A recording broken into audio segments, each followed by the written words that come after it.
नमस्कार दोस्तों, स्वागत है आप सभी का एसके क्राइम टेल्स पर, जहां हम बात करते हैं जुर्म की अनसुलझी कहानियों पर। आज हम बात करेंगे बिहार की एक 24 साल पुरानी मर्डर मिस्ट्री की, जिसने बिहार में उस समय के जंगल राज होने के सारे सबूत दे दिए थे। इस हत्याकांड के तार तब के सीएम के साथ सीधे जुड़ रहे थे। उस समय बिहार के सीएम के पद पर राबड़ी देवी स्थित थी। उनके भाई और दबंग नेता साधु यादव का नाम इस केस के साथ जुड़ा हुआ था।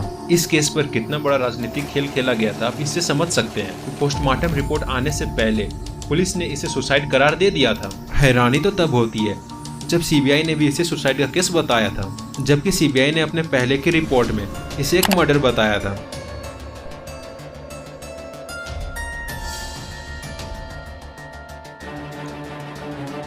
बात 1999 की है। तब पूरे बिहार पर राजद का वर्चस्व हुआ करता था। यहीं पर गौतम सिंह सामने आता है। वो जानता था कि ऐसे में बिहार में नेता बनना है तो साधु यादव के सहारे राजनीति में एंट्री मिल सकती है। गौतम सिंह एक एनआरआई परिवार से आता था और उसकी पूरी फैमिली विदेश में रहती थी। गौतम सिंह राजनीति में अपना किस्मत आजमाना चाहता था, इसलिए वो पटना आ गया था। वो महज 28 वर्ष का युवा था जो राजनीति में बहुत ही आगे तक जाना चाहता था। गौतम सिंह और साधु यादव दोनों बिजनेस पार्टनर थे। दोनों मिलकर एक रेस्टोरेंट चलाते थे। गौतम की दोस्ती पटना के एक बड़े कपड़ा कारोबारी उज्जवल जैन की बेटी शिल्पी जैन से होती है। शिल्पी पटना वुमेन्स कॉलेज की छात्रा थी। वह देखने में काफी खूबसूरत और स्टाइलिश थी और वो मिस पटना भी रह चुकी थी। ऐसा कहा जाता है कि गौतम और शिल्पी की नजदीकियां बहुत बढ़ गई थी और दोनों एक दूसरे के प्यार में थे। एक दिन वो रिक्शा में बैठकर अपने इंस्टीट्यूट जा रही थी, तभी उसे अपने बॉयफ्रेंड गौतम सिंह का एक दोस्त रास्ते में मिल जाता है। उसने शिल्पी को इंस्टीट्यूट छोड़ देने की बात कही, क्योंकि शिल्पी उस लड़के को गौतम की वजह से पहले से ही जानती थी। लिहाजा वो उस लड़के के साथ गाड़ी में बैठ जाती है। लेकिन वो लड़का शिल्पी को इंस्टीट्यूट ले जाने के बजाय पटना के बाहरी इलाके में मौजूद फुलवारा शरीफ के वाल्मीकि गेस्ट हाउस में ले जाता है। जब शिल्पी ने उस लड़के से वहां जाने की वजह पूछी तो उसने कहा कि गौतम भी वहां पर मौजूद है। गौतम के वहां मौजूद होने की बात सुनकर शिल्पी शांत हो गई। इसी दौरान शिल्पी के वहां पहुंचने की जानकारी गौतम सिंह को कहीं से मिल जाती है, तो वो भी भागा भागा वाल्मीकि गेस्ट हाउस पहुंच जाता है, क्योंकि गौतम जानता था कि वाल्मीकि गेस्ट हाउस की पहचान अयाशी के अड्डे के रूप में होती है और वहाँ कई तरह के गलत काम भी होते हैं। गौतम भागा भागा वाल्मीकि गेस्ट हाउस पहुँचता है। वहाँ अंदर का मंजर देखकर गौतम के होश उड़ जाते हैं। वहाँ एक कमरे में कई लोग शिल्पी की अमस्त लूटने की कोशिश कर रहे थे। गौतम शिल्पी को बचाने की कोशिश करने लगा। दोनों मिलकर उन दरिंदों का विरोध करने लगे।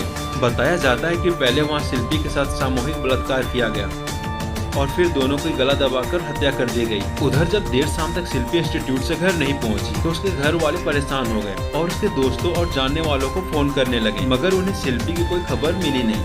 थक हार कर शिल्पी के घर वाले पुलिस के पास जा पहुंचे, मगर अगले दिन तक भी पुलिस को उसका कोई सुराग नहीं मिला। वो 3 जुलाई 1999 का दिन था। रात के 9 बजे थे। बिहार की राजधानी पटना में गांधी मैदान थाना इलाके में आने वाला एक बड़े बंगले में 2 लाश मिलने की खबर पुलिस को मिली थी। सूचना मिलने पर पुलिस उस बंगले पर पहुंची। पुलिस को वहां गैरेज में खड़ी एक मारुति कार में 23 साल की युवती और करीब 28 साल के युवक का लाश बरामद हुई। उनके बदन पर पूरे कपड़े नहीं थे। युवक का पहचान गौतम सिंह के तौर पर हुआ था। वह एनआरआई डॉक्टर बीएन सिंह का बेटा था, जबकि युवती की पहचान पटना में रेडीमेड कपड़ों के शोरूम कमला स्टोर के मालिक उज्जवल कुमार जैन की बेटी शिल्पा जैन के रूप में हुई थी। मौके पर पुलिस ने पाया कि गौतम के शरीर के ऊपरी हिस्से में कोई कपड़ा नहीं था, जबकि शिल्पी के बदन पर सिर्फ एक टी शर्ट थी, वह भी गौतम की थी। वह गौतम का ही घर बताया जा रहा था। गौतम के पिता बाहर रहते थे, वो अकेले ही वहाँ रहता था। अब सवाल यह था कि दोनों ने आत्महत्या की या दोनों किसी बड़ी साजिश का शिकार हुए थे। इसी बात को लेकर देर रात तक पटना पुलिस के आला अधिकारी मगजमारी करते रहे, लेकिन जैसे जैसे प्रारंभिक जांच आगे बढ़ी तो इस मामले के तार तत्कालीन सत्ताधारी दल के बड़े नेताओं से जुड़ने लगे। यही कारण होगा कि पहली नजर में पुलिस ने इसे प्रेमी प्रेमिका की आत्महत्या से ज्यादा कुछ नहीं माना। पुलिस अधिकारी अभी इस मामले की पहली तफ्तीश कर चैन की सांस भी नहीं ले पाए थे। इस वारदात को लेकर चौतरफा शोरगुल शुरू होने लगा। मौके पर मुख्यमंत्री राबड़ी देवी का भाई साधु यादव भी पहुंच गया था। यह मामला हाई प्रोफाइल होने की वजह से तूल पकड़ रहा था, लिहाजा पुलिस ने फौरन दोनों लाशों को कार से निकालकर पोस्टमार्टम के लिए भेज दिया था। हालांकि गौतम का परिवार उस वक्त विदेश में था। यही नहीं, पुलिस उस कार को ड्राइव करके थाने तक ले गई जिसमें लाशें मिली थी। पुलिस की इस लापरवाही की वजह से उसमें मौजूद अधिकतर फिंगरप्रिंट मिट गए थे। पुलिस इस मामले में इतनी तेजी दिखा रही थी कि बिना पोस्टमार्टम रिपोर्ट और फोरेंसिक जांच के ही इस वारदात को खुदकुशी का मामला करार दे दिया था। पुलिस पर न जाने ऐसा कौन सा भूत सवार था कि रात में लाशों का पोस्टमार्टम कराने के बाद फौरन दोनों लाशों का अंतिम संस्कार भी करा दिया गया, जबकि गौतम के परिवार से वहां कोई मौजूद तक नहीं था। लाशें और अधिकतर सबूत पुलिस ने खुद ही खत्म कर दिए थे।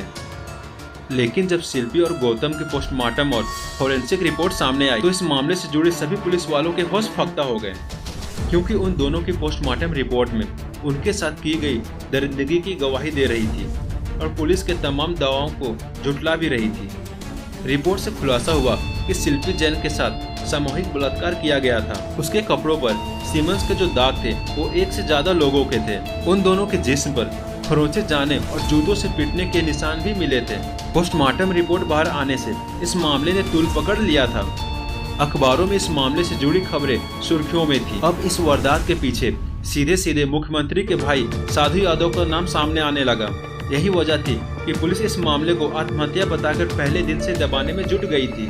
साधु यादव के नाम को लेकर विपक्षी ने सीएम राबड़ी देवी पर धावा बोल दिया था। इस केस में साधु यादव के साथ साथ 2 सांसदों और कुछ विधायकों के नाम भी चर्चा में आए थे। मामला बढ़ता देख राबड़ी देवी की सरकार ने अंत में 2 महीने बाद इस मामले की जांच सीबीआई को सौंपने का आदेश दिया।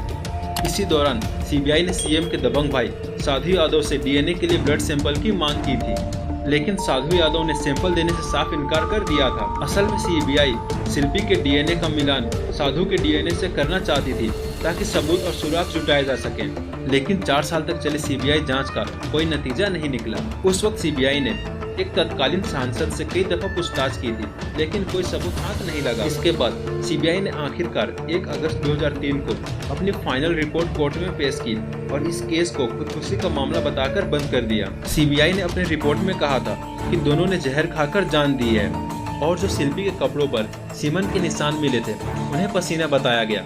इस केस में कोइंसिडेंस देखिए, सीबीआई की फाइनल रिपोर्ट बिल्कुल वैसे ही थी जैसे बिहार पुलिस ने पहले बनाई थी, मगर सीबीआई की जांच और रिपोर्ट से शिल्पी के परिवार वाले संतुष्ट नहीं थे।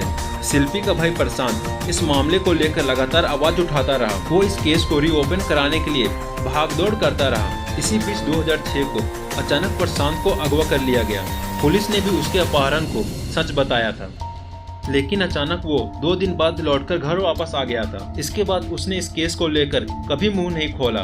पुलिस ही पता नहीं लगा सकी कि उसका अपहरण किसने किया था। इस केस से जुड़े कुछ संजीदा सवाल हैं जो आज भी अनसुलझे हैं। क्या वाकई में यह वारदात हत्या नहीं एक सुसाइड थी? इस वारदात के लिए दोषी कौन था? साधु यादव ने अपना ब्लड सैंपल क्यों नहीं दिया था? 2006 में शिल्पी के भाई का अपहरण किसने किया था? और सबसे बड़ी बात, बंद गैरेज के अंदर गाड़ी में लाश होने की सूचना पुलिस को आखिर किसने दी? पुलिस के ठीक बाद मौके वारदात पर साधु यादव कैसे पहुंच गया था? ये वो सारे सवाल हैं जिनका जवाब अगर तलाश किया जाए तो पता चल सकता है कि आखिर शिल्पी जैन और गौतम सिंह की मौत का सच क्या था।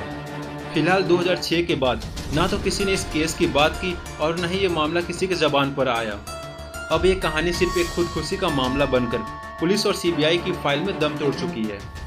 तो दोस्तों, सावधान रहे, सुरक्षित रहे। हमारा मकसद क्राइम स्टोरीज के जरिए आपको इस तरह के संगीन जुर्म और अपराधियों से सचेत करना है। अगर वीडियो आपको अच्छी लगी हो तो चैनल को सब्सक्राइब कर दें और हमारे साथ जुड़े और भी ऐसी अनसुनी कहानियां जानने के लिए।